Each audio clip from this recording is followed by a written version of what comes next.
तदहं संप्रवक्ष्यामि लोकानां हितकाम्यया येन विज्ञानमात्रेण सर्वज्ञत्वं प्रपद्यते। अर्थात मैं लोगों की भलाई की इच्छा से राजनीति के उन गूढ़ रहस्यों का वर्णन कर रहा हूँ जिन्हें जान लेने मात्र से मनुष्य सर्वज्ञ हो जाता है, अर्थात और कुछ जानना उसके लिए शेष नहीं रह जाता। वह चाणक्य का पुत्र होने के नाते चाणक्य था। उसकी चालें शत्रु की पकड़ में नहीं आती थी, अति कुटिल थी। इसलिए उसे लोगों ने नाम दिया था कौटिल्य। वह दिखने में जितना कठोर था उतना ही सहृदयी था।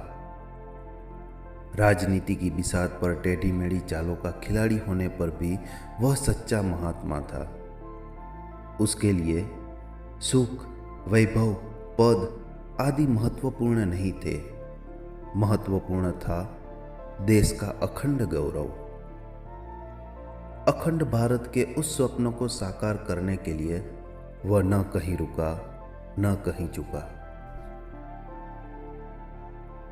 नमस्कार दोस्तों, आज हम बात करने वाले हैं चाणक्य नीति के बारे में। चाणक्य नीति में कुल 17 अध्याय है, जो एक के बाद एक वीडियो के माध्यम से हम हिंदी और संस्कृत दोनों भाषाओं में प्रस्तुत करेंगे।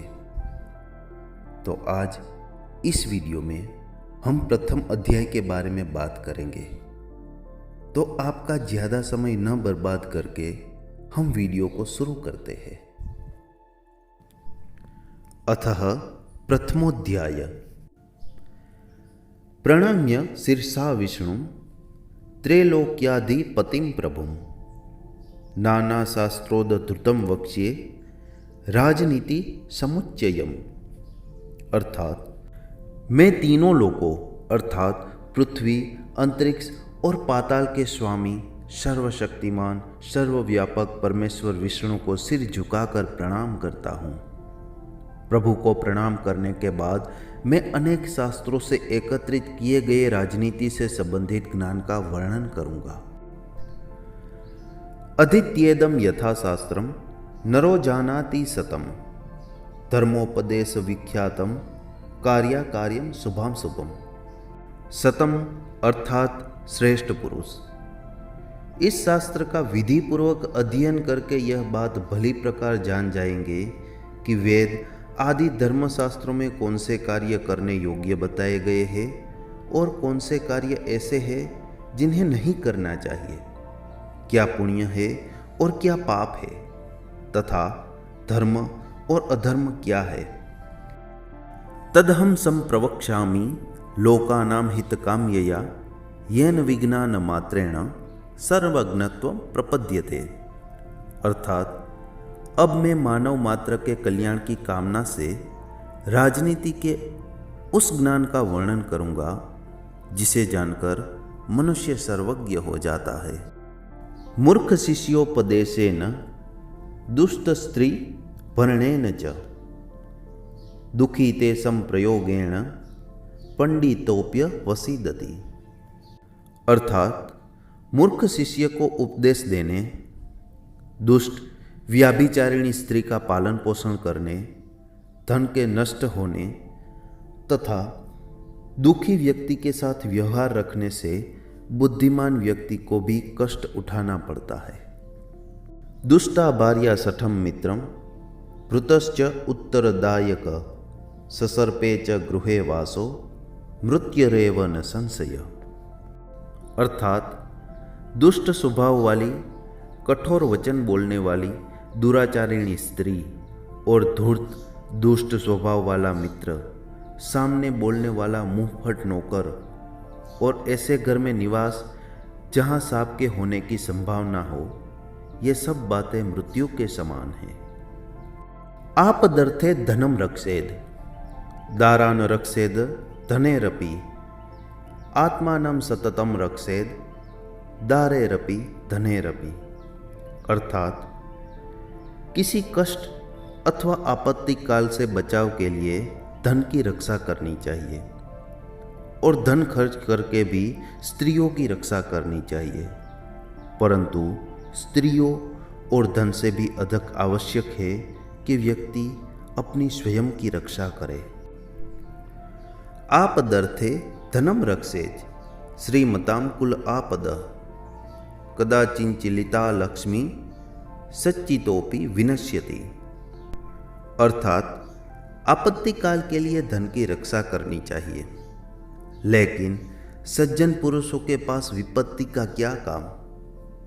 और फिर लक्ष्मी तो चंचला है, वह संचित करने पर भी नष्ट हो जाती है। यस्मिन् देशे न सम्मानो न वृत्ति न च बांधवा न च विद्या गमं कश्चित तम देशे परिवर्जियत। अर्थात जिस देश में आदर सम्मान नहीं और न ही आजीविका का कोई सामान है, जहाँ कोई बंधु बांधव नहीं, किसी प्रकार की विद्या की प्राप्ति की संभावना भी नहीं, ऐसे देश को छोड़ देना चाहिए। श्रोत्रियो धनिकः राजा नदी वेदस्तु पंचमः पंच यत्र न विद्यन्ते न तत्र दिवसं वसेत। अर्थात जहाँ श्रोत्रिय अर्थात वेद को जानने वाला ब्राह्मण, धनिक, राजा, नदी और वेद्य, ये 5 चीज़ें न हो, उस स्थान पर मनुष्य को एक दिन भी नहीं रहना चाहिए। लोक यात्रा भयम लज्जा दाक्षिण्यम त्यागशीलता पंच यत्र न विद्यन्ते न कुर्यात तत्र संस्थितम।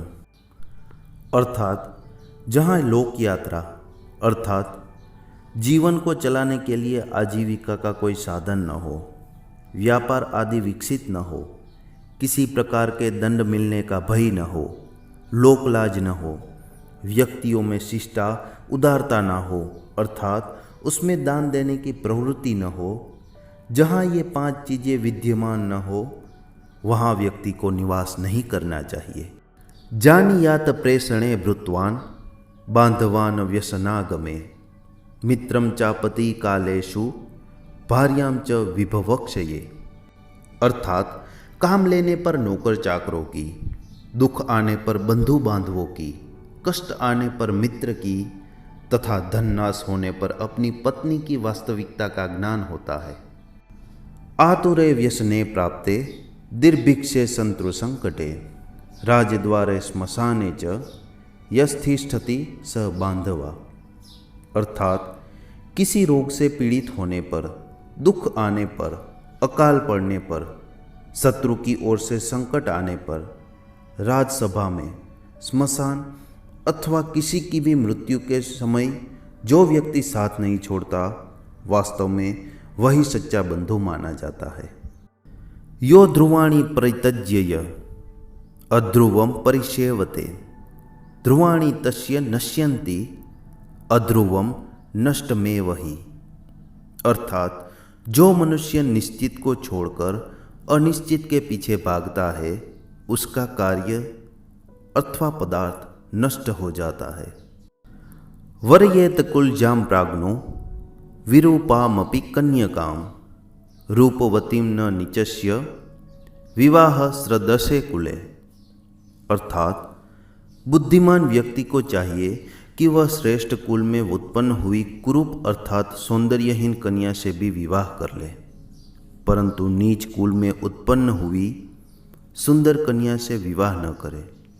वैसे विवाह अपने समान कुल से ही करना चाहिए। नखीनाम च नदीनाम च शृंगीणाम शस्त्रपाणिनाम विश्वासो नेव कर्तव्यो त्रिषु राजकुलेषु च।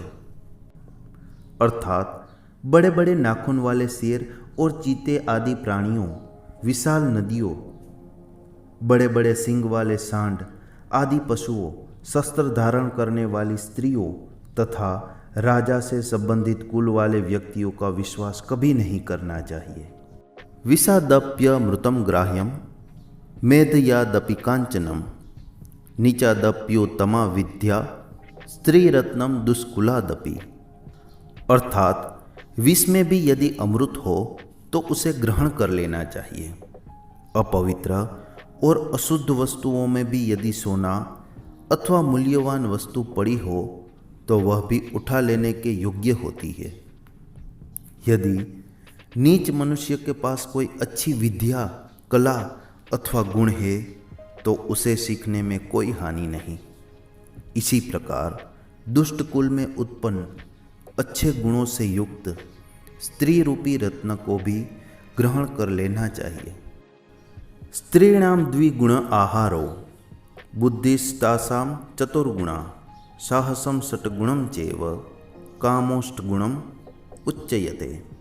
अर्थात पुरुषों की अपेक्षा में स्त्रियों का आहार अर्थात भोजन 2 गुना होता है, बुद्धि 4 गुनी, साहस 6 गुना और काम वासना 8 गुना होती है।